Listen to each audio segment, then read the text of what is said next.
Hey guys, Andy here, and yes, the series is back. Is it worth it? Is back. It's going to be slightly different than it was, but this new way of recording it allows me to do a lot more with a lot less effort. And considering the amount of cars in this game and the amount of cars I own that I could potentially review, it seems that making it easier would be quite helpful. So today we are going to be looking at the TVR Sagaris.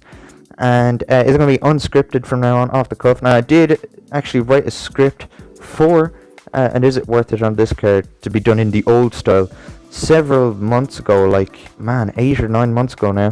And I'm not going to use it, but I still remember a bit of information from it. And you can take my reviews with a pinch of salt because the performance upgrades aren't applied to some cars, but I do have this one upgraded, and I'm prepared to tell you all about it. So, to start off with, this car costs 70,000 credits, or 590 coins if you're into buying the cars with coins, as I have now just found out. It does not have working headlights quite yet. And yeah, that's something that you'll find with this car. It is a handful. Realistically though, because that is exactly what it's like in real life now. I probably should have put on some steering assist, considering how slidey it is. But yeah, so... Oh my goodness. Okay, I'll try keep it under control so I can talk with her. So yeah, it is quite a rapid car. I believe it goes up to S when you fully upgrade it. I'll correct myself when I go to pick the next track after this. Wow. Or with an edit overlay. But yes, this car is very quick, but you want to be good if you're going to drive it, because it is such a handful. Honestly, you think some of the other cars in this game are a handful, like the AMG, which I'll probably be doing at the next episode. Yeah, this is just a whole new level of difficult to drive, but also a very good example of very quick if you're good at it, and not really good for someone who's really not played this game in a very long time, like me. Oh wow, managing to keep it under control there, and there you go. And I see a lot of people using this for Nordschleife drag races. Down the when people go backwards on the Nordschleife, it seems to be the new type of drag race now, instead of the airport. I'm so bad at this car. I'll have to start getting used to it again. But yeah, so it's certainly one to get used to. You'll want to be driving it as like your main car, if you're driving it, because you'll need to know it like the back of your hand, is basically what I'm saying. It is a very feisty car. As you can see, every time I put the throttle all the way in, it seems to just want to come round, and it is incredibly harsh to drive, especially with no traction control like the real car had.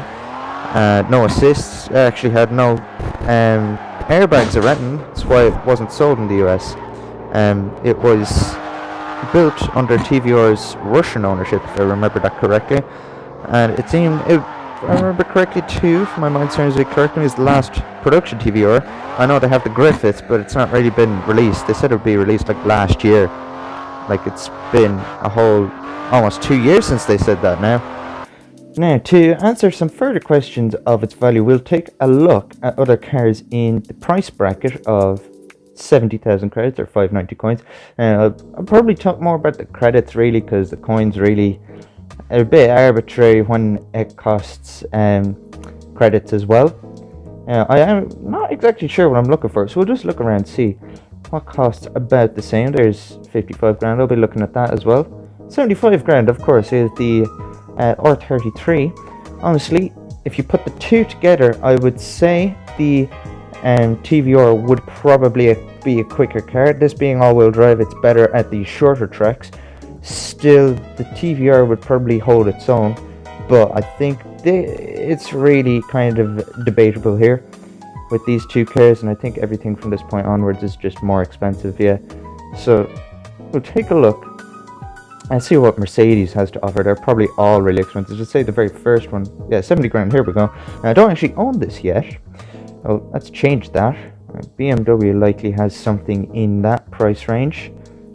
Yes, so here we go. 560,000, 65, 70,000. Okay, here's a good example. This is a very quick car as well.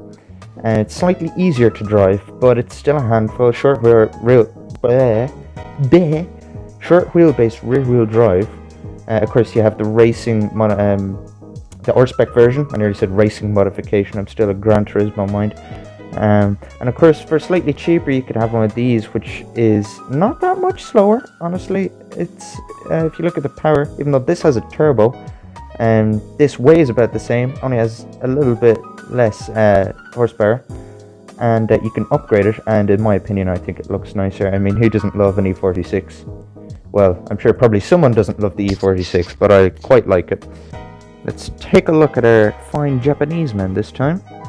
And it seems that they are all cheaper. Now, that is something quite telling, because I think these cars would not be too far off when fully upgraded. Now, you have to remember that would cost a bit to upgrade them, but my TVR is fully upgraded as well. And that's something I'll talk about. It is quite pricey to upgrade. Oh wait, the prices for upgrades are the same across the board, aren't they? So yeah, in terms of how much it changes the performance, it does quite affect the performance of the car. It doesn't quite make it easier to drive, but it's an S Plus car, so there we go. That fixes what I said from earlier. It's still quite difficult to drive, and it becomes even more difficult, but it has so much more potential when it's fully upgraded, and that is down to you to decide whether you think you'd be able to handle this car if you bought it or not. So with that, I think that will do it for my review. Is the TVR Sagaris worth it? In my personal opinion, I think so.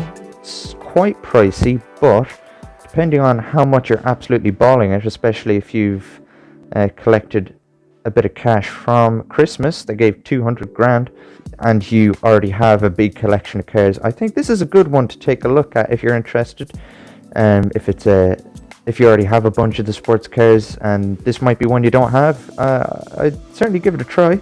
It's a very good car. Don't know if it'd be worth all of your 200 grand though, so you might want to just watch your money there. But yeah, very brilliant car. So with that, thank you for watching, and I hope you have a good day, and I will see you out the track.